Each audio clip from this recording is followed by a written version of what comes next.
আসসালামু আলাইকুম। কেমন আছেন সবাই? আল্লাহর অশেষ মেহেরবানিতে আমরা সবাই ভালো আছি। আজকে আপনাদের সাথে দুটো রান্না শেয়ার করব। যে পরিমাণে গরম পড়তেছে আসলে পাতলা ঝোল দিয়ে যে কোনো রান্না করে খাওয়াই ভালো, কম মশলা ব্যবহার করে। আমি একটা রান্না করব ট্যাংরা পাবদা দিয়ে একটু পাতলা করে ঝোল করেছি, আর শিং মাছ দিয়ে শসা দিয়ে একটা পাতলা ঝোল, সেটাও দেখবেন। এই যে শিং মাছ আর শসা দিয়ে আমি হাতে মেখে কতক্ষণ ম্যারিনেট করে রেখে তারপর আমি এটাকে সরাসরি বসিয়ে দিয়েছি, অল্প পানিতে রান্নাটা হয়েছে। এইভাবে করে রান্না করে খেলে গরমের দিনে স্বাস্থ্যের জন্য খুবই ভালো। কম মশলা খাবেন, আর গরমে সবাই একটু সাবধান থাকবেন। বেশি বেশি লেবুর পানি খাবেন, শরবত, ওর স্যালাইন এগুলো বেশি করে খাবেন।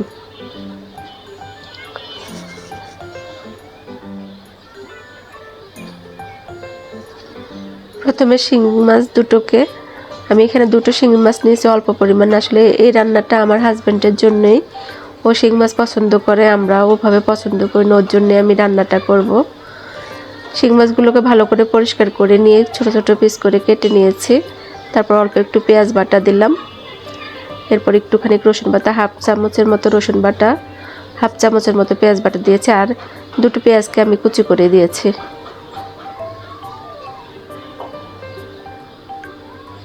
অনেকে হয়তো বা বলবেন যে মাছটা না কষিয়ে একসাথে এভাবে করলে কেমন হয়। আপনারা একবার করে খেয়ে দেখেন, সত্যি অনেক ভালো লাগে। হাফ চামচ হলুদের গুঁড়ো দিলাম, হাফ চামচ থেকেও কম পরিমাণে জিরে গুঁড়ো দিয়েছি।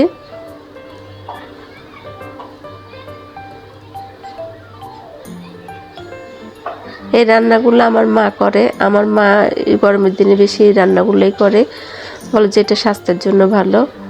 আর একটুখানি ঝালটা তো আসলে আমার বাসায় সবাই খুব বেশি খায়, তো গরমের দিন আমি একটু কমিয়ে দিলাম। এটা হাফ চামচ থেকে অল্প একটু বেশি মরিচের গুঁড়ো দিয়েছি, লবণটা স্বাদ অনুযায়ী। এই যে শসাকে কিউব কিউব করে কেটে নিয়েছি, বুকটা ফেলে দিয়েছি। আর এই রান্নাটা আসলে বড় শসা দিয়ে করলে বেশি ভালো, তো আমার কাছে এই টাইপের শসা ছিল, আমি এই জন্য এটাই করেছি। এগুলোকে কিউব কিউব করে কেটে ভালো করে ধুয়ে এগুলো সব কিছু একসাথে এবার মেখে নেব।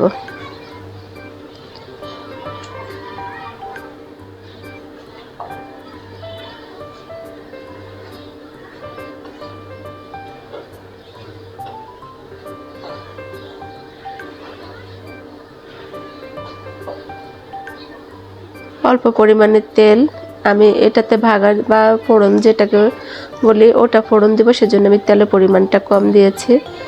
গরমে কার কার কি এমন লাগতেছে বলুন? আসলে এত বেশি গরম পড়তেছে, গত বছর এইভাবে গরম পড়েনি, এবার যে পরিমাণে গরম পড়লো।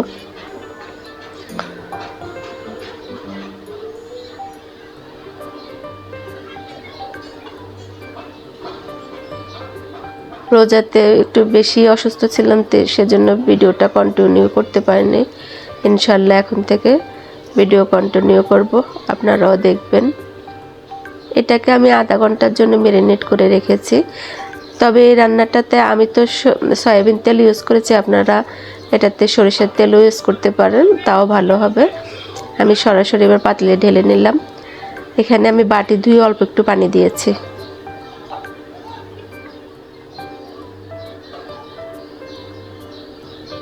একটু সুন্দর করে নেড়ে কষানোর জন্য, কষিয়ে নেওয়ার পরে অল্প পরিমাণে পানি দিয়ে রান্না করব।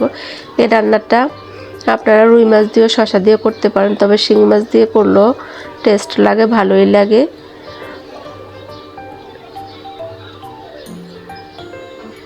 একটা ঢাকনা দিয়ে দিলাম।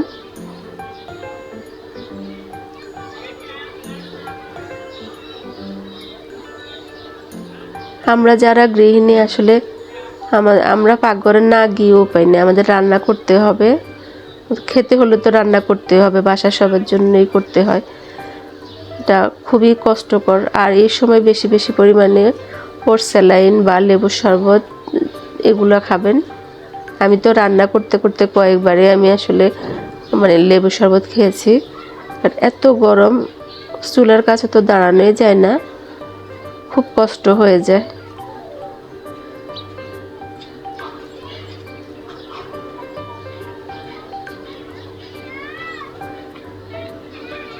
আল্লাহ এই গরমটা একটু কমিয়ে নেক, সবার আল্লাহ শান্তি করুক। একটু বৃষ্টি হলে বেশি ভালো লাগতো। আল্লাহ ভালো জানেন কবে কি করেন। আবারও একটু নেড়ে দিচ্ছি।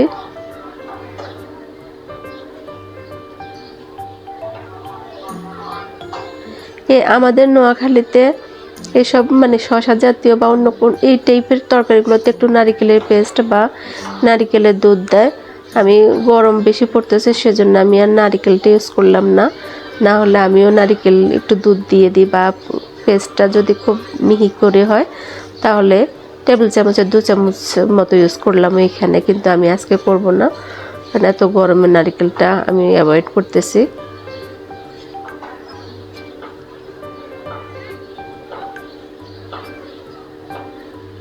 টক জাতীয় জিনিস, তিতা জাতীয় জিনিসগুলো গরমকালে বেশি খাওয়াই ভালো।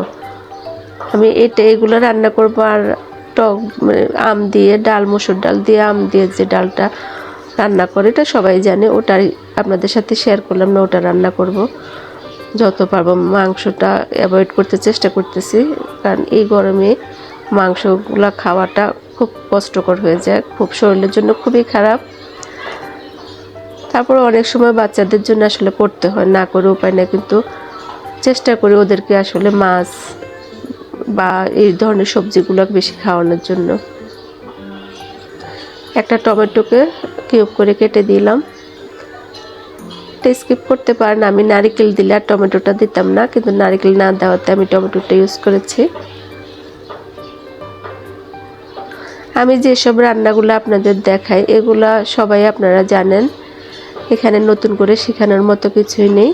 তবে আমার ভালো লাগে ভিডিও করতে, আপনাদের সাথে কথা বলতে, আমার রান্না বান্না বা আমার দৈনন্দিন কিছু জিনিসপত্র আপনাদের সাথে শেয়ার করতে আমার অনেক ভালো লাগে।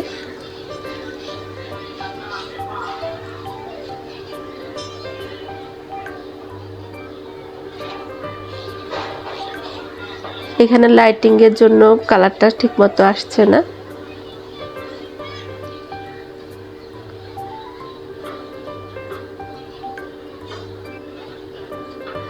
যত পারবেন ঘরের বাইরে কমে যাবেন, হিট স্ট্রোক হওয়ার সম্ভাবনা খুব বেশি থাকে। বাচ্চাদের দিকে খেয়াল রাখবেন।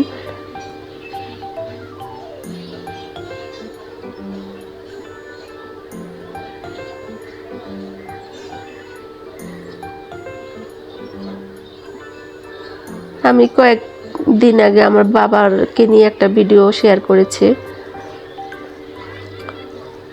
অনেকে কমেন্ট করেছেন, সবাইকে ধন্যবাদ।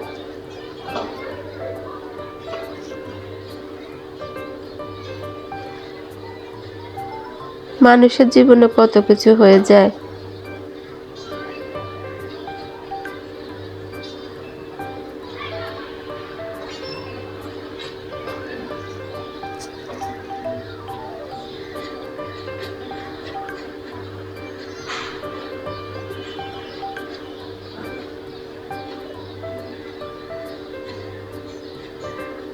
আমরা যারা গৃহিণী আছি সবাইকে আসলে পাকঘরে যেতে হয়, রান্না করতে হয়।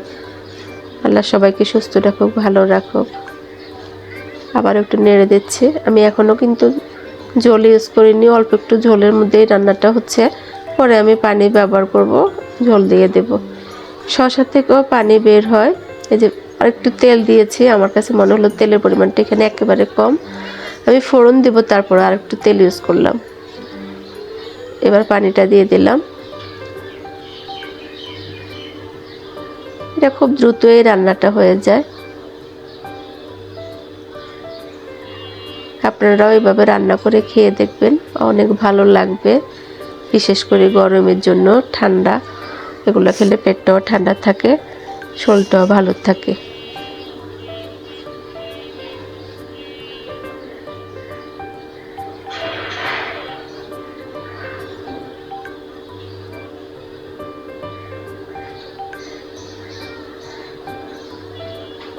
গরমে এত কাহিল অবস্থা, কতক্ষণ এসির ভিতরে থাকা যায়।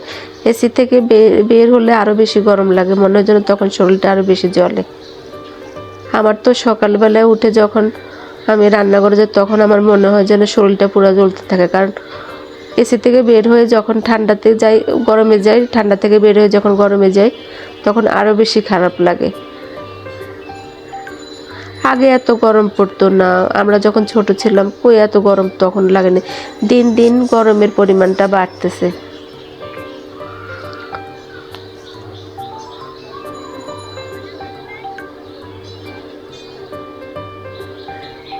রান্নাটা প্রায় শেষের দিকে।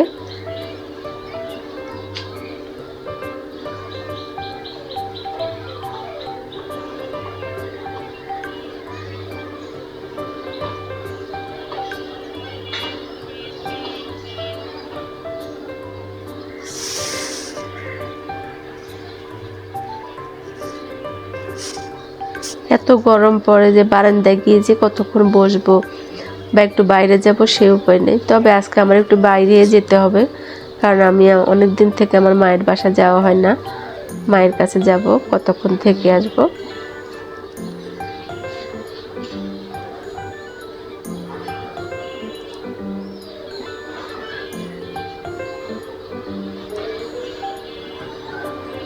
আপনারা এইভাবে রান্না করে খেয়ে দেখবেন, সত্যি অনেক ভালো লাগবে। এটা খুবই মজাদার একটা তরকারি।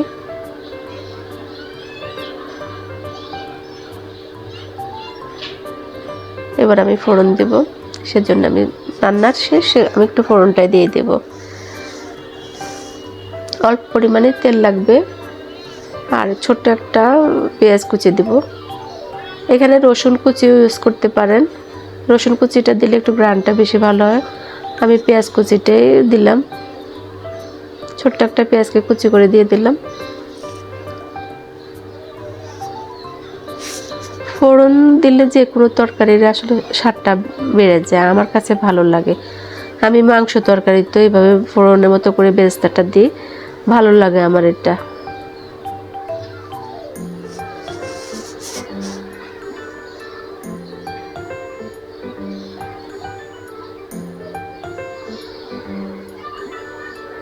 গরমে যা অবস্থা, যত দ্রুত রান্না শেষ করে পাকঘর থেকে বের হয়ে যায় ততই যেন ভালো লাগে।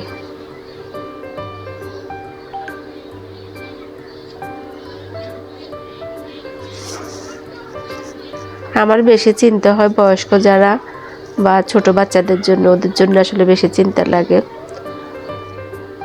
আল্লাহ ওদেরকে সবাইকে এই গরম থেকে রক্ষা করুক, ভালো রাখুক।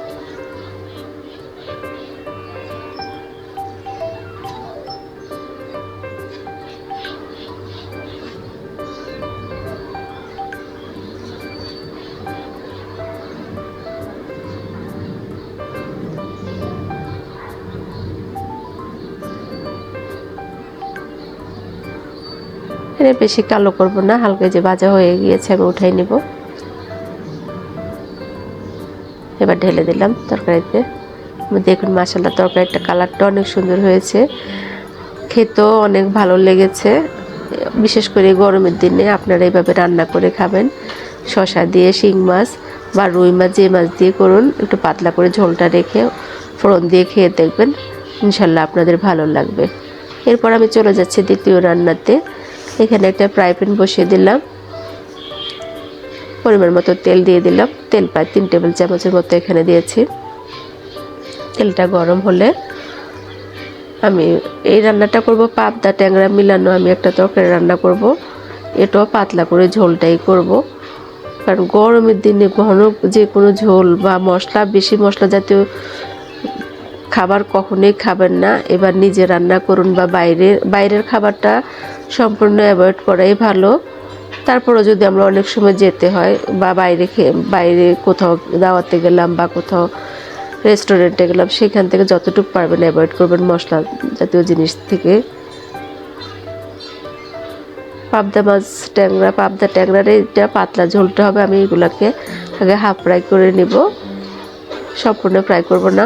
আমার বাসায় কেউ এটাকে এমনি কষিয়ে রান্না করলেও হয়, কিন্তু আমার বাচ্চারা বা আমার হাজব্যান্ড কখনো এইভাবে কষানো মাছ ওরা পছন্দ করে না, ওদের জন্য আমার একটু ভেজে নিতেই হয়।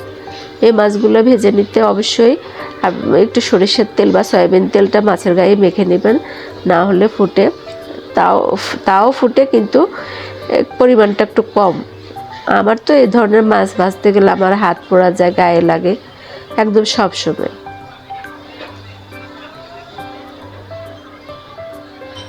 এগুলোকে একটু সুন্দর করে ফ্রাই করে নেব। আমি আর সম্পূর্ণ রান্নাটা আপনাদের সাথে শেয়ার করব না, যতটুকু দেখাচ্ছে। এখানে মাছগুলো হাফ ফ্রাই করে নেওয়ার পরে আমি রান্নাটা করব।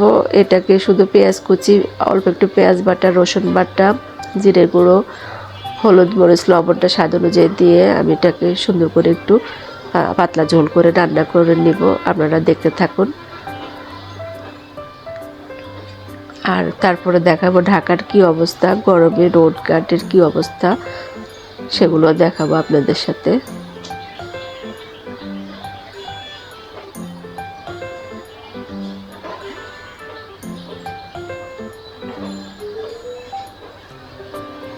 এবার উল্টে দিচ্ছি।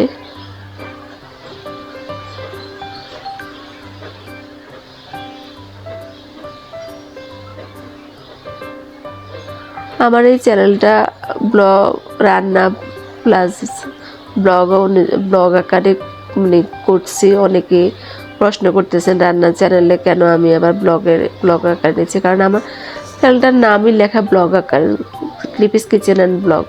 তাহলে এখানে আমি আপনাদের সাথে কিছু কথা বললাম, কিছু রান্না শেয়ার করলাম। আমি যেসব রান্নাগুলো শেয়ার করি এটা সম্পূর্ণ আমি ঘরে যা রান্না করি সেটাই আপনাদের সাথে শেয়ার করি, এর বাইরে কোনো কিছুই না। বা ওভাবে কুকিং আপনাদের কিছু শেখাবো ওরকম কোনো কিছু না। তবে আমার ভালো লাগে আপনাদের সাথে কথা বলতে, আপনাদের সাথে একটু আড্ডা দিতে, এটাই আর কিছু না।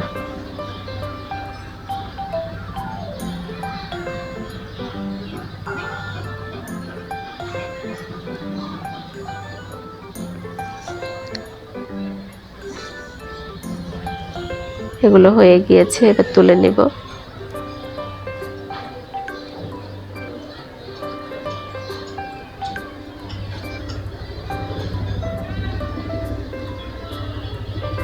এক এক করে সবগুলো ভেজে নেব। আমি যে কোনো রান্নায় আমি একবেলার জন্যই করি, এই জন্য আমার পরিমাণটা কমই থাকে।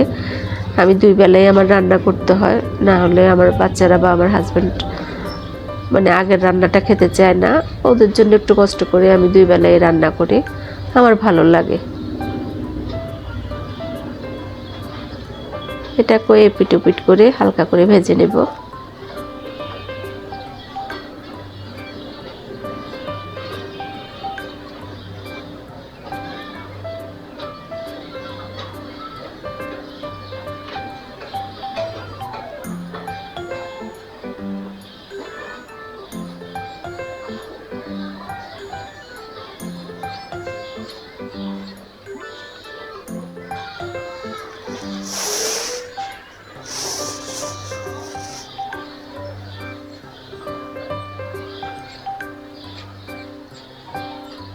আজকে সিলেটের একজন ভাবি আমাকে ফোন দিয়েছে, অনেকক্ষণ কথা বললাম।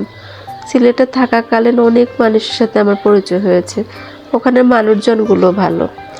আমাকে যেভাবে ফোন দিয়েছেন, উনি একজন আর্মি পার্সনের ওয়াইফ। তো ওনার জীবন না, ঠিক ওনার মায়ের জীবনে একটা ঘটনা আছে, আমি আপনাদের সাথে শেয়ার করব। ওই ভাবির সাথে কথা বলতে বলতে আজকে আমার ওই কথাটাই মনে হলো। জিজ্ঞেস করলাম আন্টি আছে কেমন, পরে শুনলাম উনি মারা গিয়েছে। মনটা অনেক খারাপ লেগে উঠেছে। মানুষের জীবনে যে কত কিছু ঘটে যায়, আল্লাহ আমাদেরকে অনেক ভালো রেখেছে, আলহামদুলিল্লাহ। আপনাদের সাথে কোনো একদিন আমি সেই ঘটনাটা শেয়ার করব।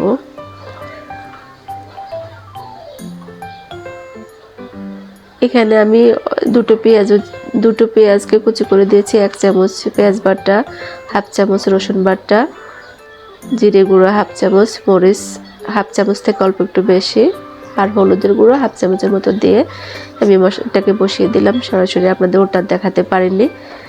এটা ভালো, একটু পানিও দিয়ে দিয়েছি। এই পানিতেই রান্নাটা হয়ে যাবে, আর পানি ইউজ করব না। এই রান্নাটা এইভাবে করে আপনারা খেয়ে দেখবেন, গরমের দিনে এই ধরনের রান্নাটা ভালো লাগে।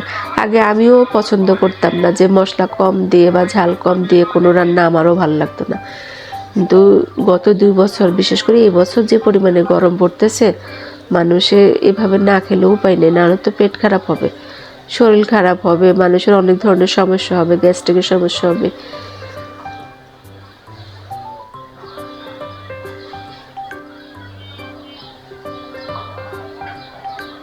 এভাবে করে নিলাম।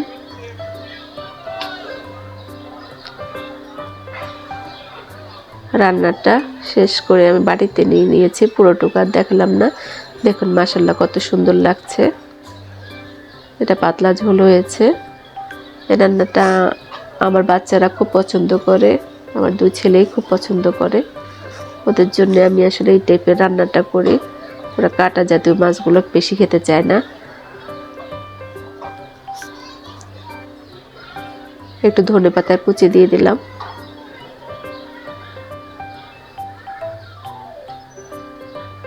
আর এটা হলো শিং মাছ দিয়ে শসা দিয়ে পাতলা ঝোলটা, ওটাই রান্না করেছে।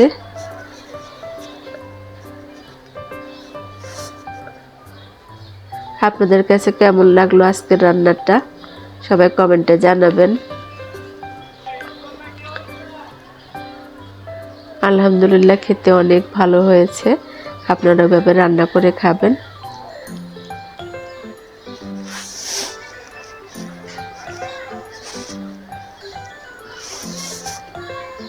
এটা ঢাকারই একটা পথ। এই পথটা এত বেশি বিজি থাকে, গরমে দেখুন মানুষ কোনো বেরও হচ্ছে না। এটা আমাদের বাসার ভিতরে, এখন যেটা দেখাচ্ছে এটা আমাদের বাসার ভিতরেই। আমি যাচ্ছি একটু মায়ের বাসায় যাব। প্রথমেই তো বললাম যে আজকে মায়ের সাথে দেখা করতে যাব। বের হলাম, দেখলাম যে পুরো সব নিরিবিলি কেমন।